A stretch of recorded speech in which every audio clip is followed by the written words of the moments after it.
ప్రతి నెల 2 సార్లు ఏకాదశి తిథి వస్తుంది. ఒకటి శుక్లపక్షంలో, మరొకటి కృష్ణపక్షంలో.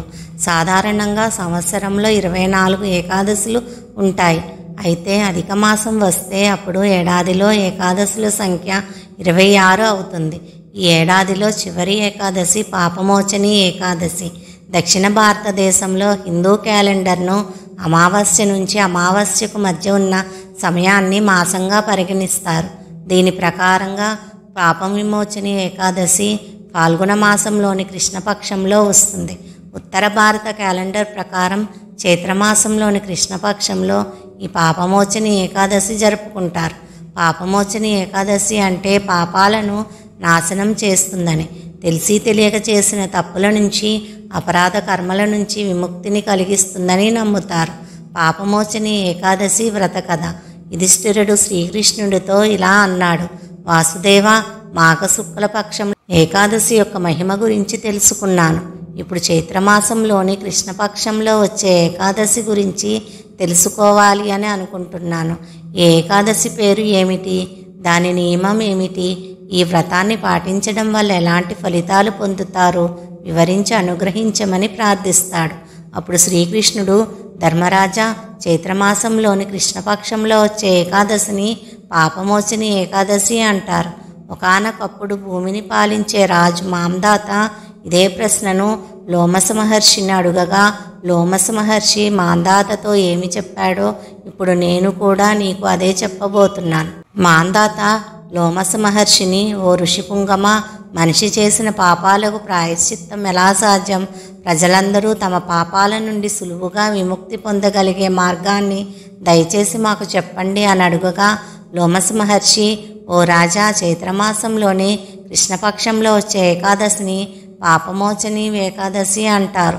ఈ వ్రత ప్రభావము వలన మనిషికి సర్వపాపాలు నశిస్తాయి. తెలిసి తెలియక చేసిన తప్పుల నుంచి, అపరాధ కర్మల నుంచి విముక్తిని కలిగిస్తుంది. ఏకాదశిని భక్తితో ఆచరించడం ద్వారా ప్రతి జీవికి భూత ప్రేత బాధలు ఉండవని, వైష్ణవాలయాలను సందర్శించడం ద్వారా 1000 ఆవులను దానం చేసినంత ఫలితం వస్తుందని చెప్పి, ఇప్పుడు నేను నీకు పాప విమోచని ఏకాదశి వ్రత కథను వివరిస్తాను, శ్రద్ధగా విను అంటాడు. దేవతలు కోశాధిపతుడైన కుబేరునికి చైత్రరథం అనే ఒక అందమైన ఉద్యానవనం ఉండేది. ఆ వనములో నిరంతరం వసంత ఋతువుతో అలరారుతుండేది. నిత్యము రకరకాల పూలు వికసించి పరిమళభరితముగా ఆహ్లాదకరముగా ఉండేది. అచట ఆ గంధర్వులు, అప్సరసలు, కిన్నెర కింపురుషులు ఎల్లప్పుడూ విహరిస్తూ ఉండేవారు. ఇంద్రుడు ఇతర దేవతలతో ఆటలు ఆడుతూ ఉండేవాడు. ఆ ప్రదేశంలోనే మేధావి అనే ఒక మహర్షి ఘోరతపము ఆచరిస్తూ ఉండెను. అతను గొప్ప శివభక్తుడు.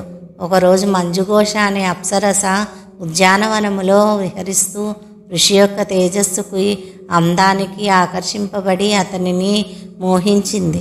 అతని ఉన్నత స్థితికి దగ్గరికి వెళ్ళడానికి సాహసింపక ఆ ఋషికి కొంత దూరంలో కుటీరం ఏర్పరచుకుంది. ఆమె చందనము పూసుకొని సుగంధభరితమైన పూలమాలను ధరించి, చేతులు నిండుగా గాజులు ధరించి కూర్చొని వీణ వాయిస్తూ సమ్మోహనంగా గీతాలాపన ప్రారంభించింది. పూర్వం శివుడు కామదేవుని భస్మం చేశాడు. దానితో శివునిపై వైర్యం పెంచుకున్న కామదేవుడు ప్రతీకారం తీర్చుకోవడానికి వేచి ఉన్నాడు. అదే సమయంలో శివభక్తుడైన మేధావి ఋషి తపస్సుని గమనించి తపస్సు భగ్నం కలిగించ తలపెట్టి మంజుఘోషను ఆయుధముగా ఉపయోగించుకోవాలి అని తలిచాడు. ఆ అందమైన అప్సరస కనుబొమ్మల నుండి విల్లును తయారు చేశాడు. ఆమె కళ్ళను తీగగా మలిచి ఆమె చూపులను బాణాలుగా చేసి మేధావి పైన ప్రయోగించాడు. మేధావి యవ్వన వయస్కుడయి మంచి దేహదారుఢ్యం కలిగి ఉన్నాడు. తెల్లని యజ్ఞోపవీతం కమండలము ధరించి అందములో కామదేవుడికి సరితూగేలా ఉన్నాడు. అదే క్షణంలో మన్మధుడు రుచి, స్పర్శ, దృష్టి, వాసన మరియు ధ్వని అనే శక్తివంతమైన ఆయుధాలను విడుదల చేయడం ద్వారా మేధావి కూడా అప్సరస యొక్క సౌందర్యానికి, శ్రావ్యమైన స్వరానికి, గాజుల సవ్వడికి, మధురమైన పాటకు ముగ్ధుడై ఆమెకు ఆకర్షితుడు అయ్యాడు. మంజుఘోష నెమ్మదిగా మేధావిని చేరింది. ఆ ప్రభావముతో మేధావి శివభక్తిని విడిచి పగలు రాత్రి తేడా తెలియక చాలా కాలం పాటు అప్సరసతో సరదాగా గడుపుతూ క్రీడిస్తూ ఉన్నాడు. ఈ విధముగా కొంతకాలం గడిచాక మంజుఘోష తన లోకానికి వెళ్ళడానికి మేధావిని అనుమతి కోరింది. అప్పుడు మేధావి, ఈ సాయంత్రమే కదా వచ్చావు, ఈ రాత్రికి ఆగి వెళ్ళుదువు గాని అని అనగా భయంతో అక్కడే ఉండిపోయింది. అలా చాలా కాలం ఇద్దరు కామక్రీడలు యందు నిమగ్నమయ్యారు. మరికొంతకాలానికి మంజుఘోష ఋషి తన స్థితి నుండి పతనం చెందాడు అని గమనించి, ఓ ఋషిపుంగమా, నేను మీ వద్దకు వచ్చి చాలా సంవత్సరాలు అయ్యింది, కాబట్టి ఇప్పుడు నన్ను స్వర్గానికి వెళ్ళనివ్వండి అని కోరెను. ఆ మునికి తాము గడిపిన సమయం కేవలం ఒక రాత్రిలో సగభాగమేగానే తోచి, ఓ రూపసి, నా మాటలు విను. ఇది ప్రాతకాలం. ప్రాతకాల విధులు పూర్తి అయిన తరువాత బయలుదేరుదు అని చెప్పగా మంజుఘోష నవ్వి, ఓ ఋషివరా, మీ రాత్రి చాలా పొడవుగా ఉంది. నేను మీ దగ్గరకు వచ్చి చాలా కాలమైనది. ఇప్పటికైనా సమయం విలువ తెలుసుకోండి అని అంది. ఆ మాటలకు ఋషికి జ్ఞానోదయం కలిగి ఎంత సమయం గడిచిందో గణింపగా 57 సంవత్సరాల 7 నెలల 3 రోజులుగా తేలడంతో, ఎందుకు నేను నీతో 50 సంవత్సరాలకు పైగా గడిపాను అని ప్రశ్నిస్తూ ఉండగానే అతని కళ్ళు ఎర్రగా మారి నిప్పురవ్వలు వెలువడడం ప్రారంభించాయి. విపరీతమైన కోపం కారణంగా అతని ఇంద్రియాలన్నీ అదుపు తప్పాయి. ఇంతకాలం నేను చేసిన తపస్సు అంతా వృధా అయిపోయింది. ఇది నీ వల్లనే జరిగింది అని బాధతో కోపంగా, నీవు మంత్రకత్తెవు, ఒక పిశాచంగా ప్రవర్తించినావు, కావున పిశాచంగానే నివసించమని శపించారు. వెంటనే అప్సరస పిశాచంగా మారింది.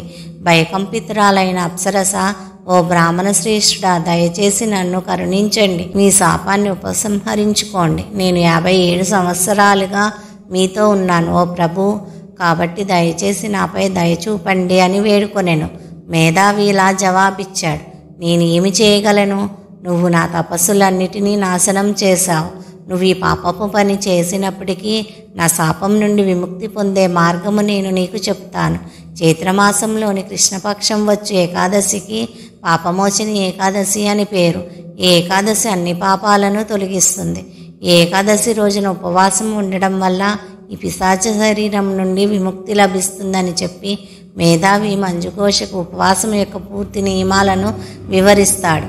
దీని తర్వాత అతను తన పాపాలకు ప్రాయశ్చిత్తం చేసుకోవడానికి తన తండ్రి అయిన ఋషిచవ్యునుని వద్దకు వెళ్ళాడు. ఋషిచవ్యునుడు తన కుమారుడిని చూచి ఇలా అన్నాడు, ఓ కుమారుడా, నీ తపస్సులన్నిటినీ నాశనం చేసేలా నువ్వు చేసిన పని ఏమిటి? ఏ కారణంగా నీ తపస్సు అంత అపవిత్రమైనది అని అడుగగా ఋషి సిగ్గుతో తల వంచుకుని ఇలా అన్నాడు, తండ్రి, ఒక అప్సరస్సుతో సరదాగా గడిపి మహాపాపం చేశాను. ఈ పాపం పోగొట్టుకోవడానికి పరిష్కారం చెప్పండి అని అడుగగా చవ్యన మహర్షి, ఓ కుమారా, నీవు చైత్రమాసంలోని కృష్ణపక్షం పాపమోచని ఏకాదశి నాడు ఉపవాస వ్రతము చేసిన పాపాలన్నీ నశిస్తాయి అని చెప్పగా తన తండ్రి మాట విని మేధావి పాపమోచన ఏకాదశి నాడు భక్తితో ఉపవాస వ్రతం చేసి తన పాపములను నుండి విముక్తి అయ్యి పూర్వస్థితిని పొందుతాడు. మరోవైపు మంజుఘోష అప్సర కూడా పాపమోచని ఏకాదశి నాడు ఉపవాసం చేయడం ద్వారా పిశాచ శరీరం నుండి విముక్తి పొంది మళ్ళీ తన అందమైన రూపాన్ని ధరించి స్వర్గానికి వెళ్తుంది.